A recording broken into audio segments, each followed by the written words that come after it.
What's up, bros? A little bit of an unusual video today because we're actually going to the Big Apple trading card show. This is actually a trading card show only 15 blocks from where I live. But initially, I didn't plan to go because it's not a very big trading card show. I think only 125 tables. But my plan for today was actually to go and run two loops around Central Park and to lose some weight, so to reduce the size of my belly, so I can finally see my penis again. But unfortunately, it's raining really, really badly in New York today, so I cannot go to run, and I decided to check this show. This is actually a new show which started during the this pandemic sports card boom. It is not the biggest New York area show, because the biggest New York area show is the East Coast National, which used to be in August in this Westchester Community Center, where Westchester Knicks, the G League affiliate of New York Knicks, play. But now this Westchester Community Center is under the renovation, so I'm not sure where this East Coast National is gonna be.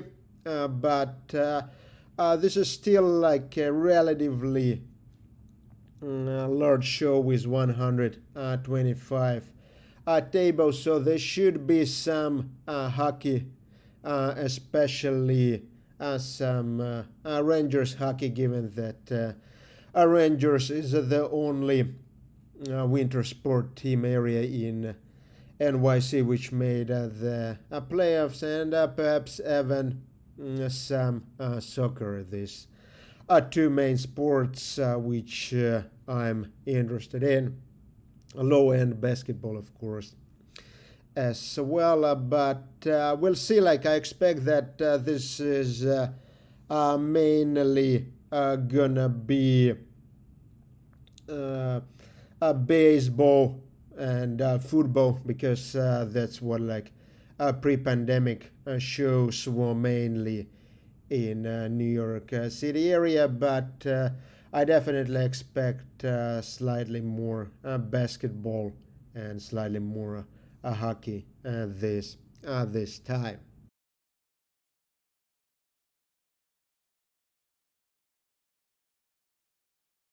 We are arriving. This is the New Yorker Hotel where the show is.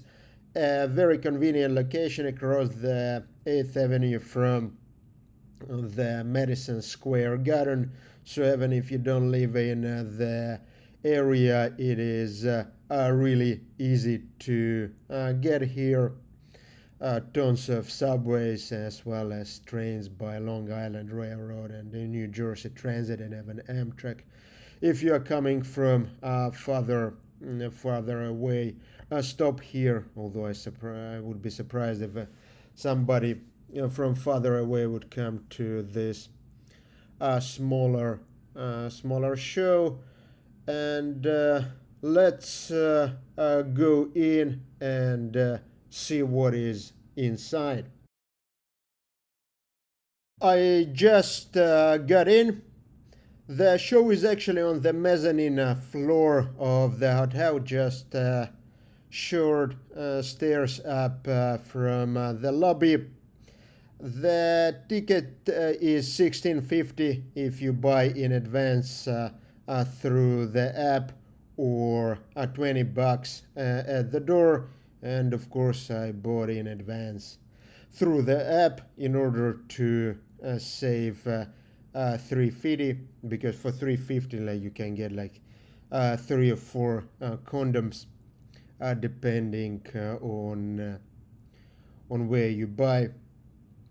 And so there seems to be some bigger rooms out there, but we enter through this smaller room some baseball as I expected. And what else is here? Yep, baseball and some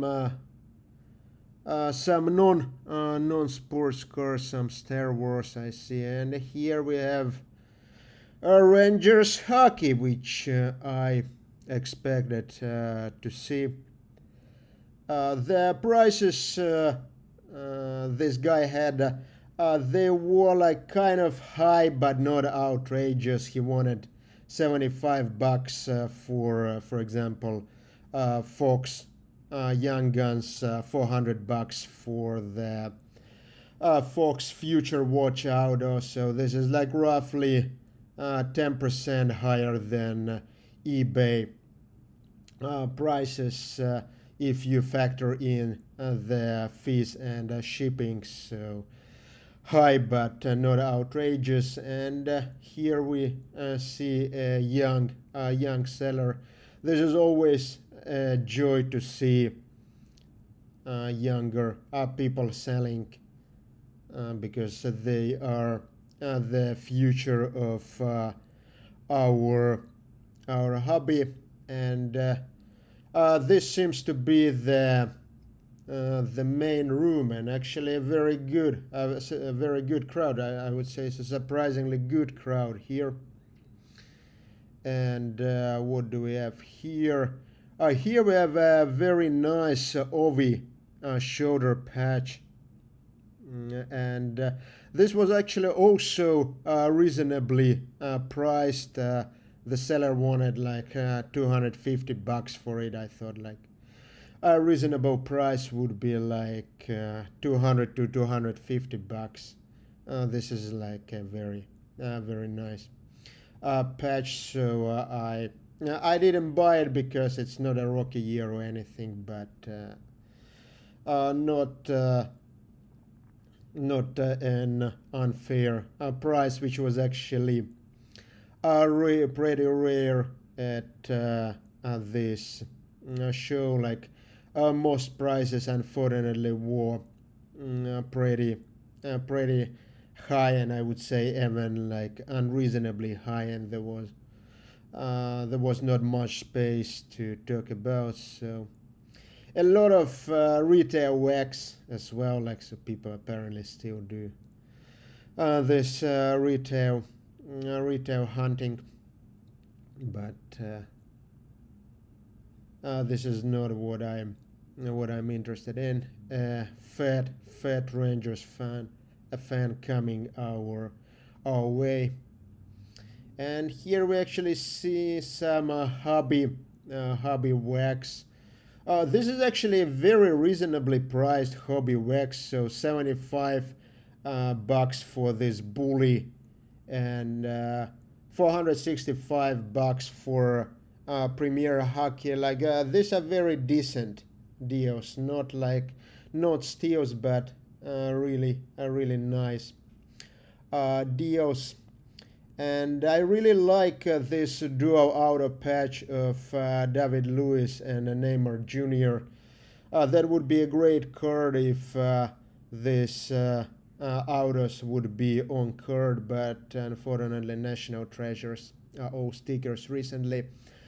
Larkin Shield, auto shield, not the card which I would expect to see at a show like this. I would more expect to see this type of cards more like at shows like Toronto Sports Card Expo, where I actually might go or might not go this year. We'll see. But the seller wanted like outrageous like $2,000 for this Larkin auto shield, and this is of course very unreasonable for a player like Larkin, who is on a team which sucks big time. Although Iserman is trying to construct something sensible out of Red Wings. Again, I like how many young young collectors. There are, but yep, $2,000 for Larkin Auto Shield. It's uh, just unreasonable. This is like actually mostly soccer seller, um, but yeah, this is like pretty boring soccer stuff. Some Mbappe Rockies, some Phil Foden Rockies. So what I was expecting from soccer at this show, yeah, mostly like Kriero, Mbappe, and dwarf basic Rocky cards. So that's there are actually quite a bit of them at the show, and the contrast to pre-pandemic time, where there was barely any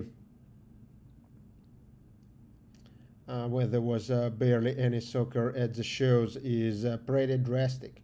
Also, the amount of non-sports card has increased substantially. Oh, that's a pretty unusual card. This is Patrick Roy Leaf patch patch outer. Again, like I'm glad I see this like a little bit of non-traditional hockey like this at the show. There was also like Christian Eriksen outer. This is like a little bit of a non-traditional soccer cars, which I enjoy seeing at this type of shows because Christian Eriksen unfortunately had this terrible heart stoppage accident at the Euro opening match against Finland.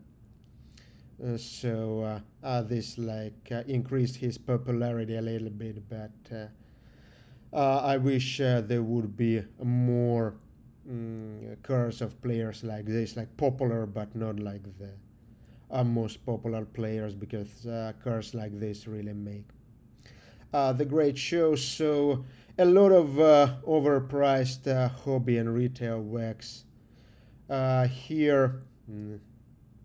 So no, nobody is buying, and this is not surprising given the price level. Usually at this shows, if somebody has reasonably priced stuff, there are people looking and checking.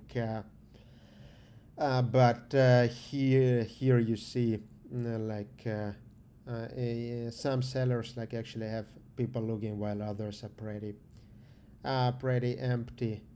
But yep, this is unfortunately the outcome of unreasonable price level.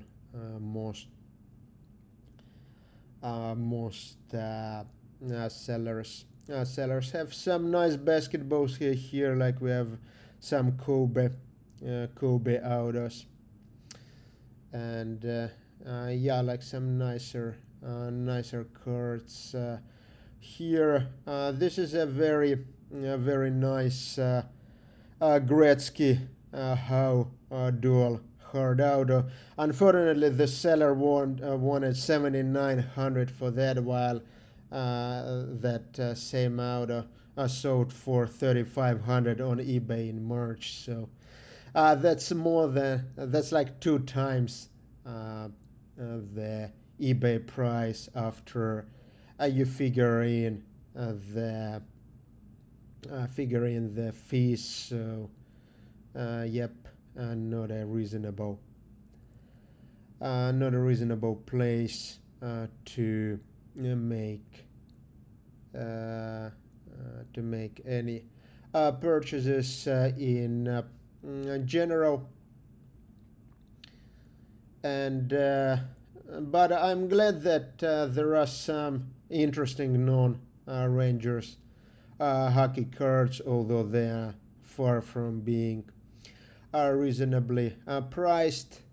One weird thing which I saw at the show, that like a lot of people come with their own cards and try to sell these cards to the dealers at the prices like above eBay prices. Like honestly, like what the hell? Like who would buy like anything above eBay prices, especially when you are a dealer and you are supposed to make some profits as well. There is one smaller room as well. Like I heard that it's mostly about non-sports, but some sports as well. Yes, so here, yeah, we start with some Pokemon. A little bit of sad thing is that unfortunately there are very few boxes like this box on the right where you can just go through some cheap cards and find some cheap cards to finish your sets. Before the pandemic, they were like $1 boxes. Some nice Rangers hockey as well here, although nothing crazy like pretty base Rockies and some cheaper Panarin autos. But yeah, no, most of these surge boxes tend to be $5, some like at $2 level, although they're like just like plain base cards for $2. Again, some very standard soccer Haaland, Dwarf, Krirom, Mbappé.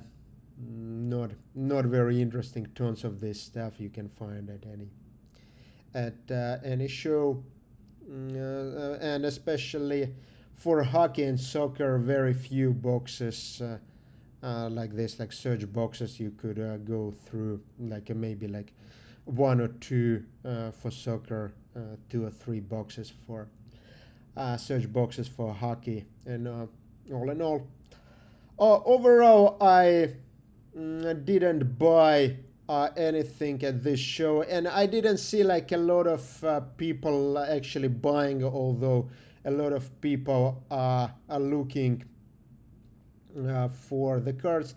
But overall I enjoyed this show quite a bit, and it's nice to see some non-standard hockey cards for the New York area show, such as, for example, this Nasty Ovechkin patch or Dylan Larkin shield, or this duo Howe Gretzky auto, and some interesting soccer cards as well.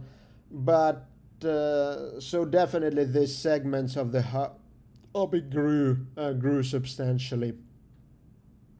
But the thing which I liked the most is this huge amount of younger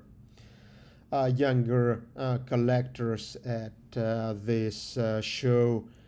So before the pandemic, there were barely any younger collectors. Me, like at 35, I was like among the youngest collectors at the shows. But now it's glad to see that there is some future generation of the hobby, and there are even like some younger sellers selling the cards. So this guy actually has this 2022 Rangers playoffs t-shirt, so he actually goes to the games. So this is like the shirt they gave up at the first Rangers playoff games against Pens. So overall, not the great, but a very good experience today. So definitely would recommend you to check this show if you happen to be in the area, especially if you are interested in baseball, football, and mid-end basketball.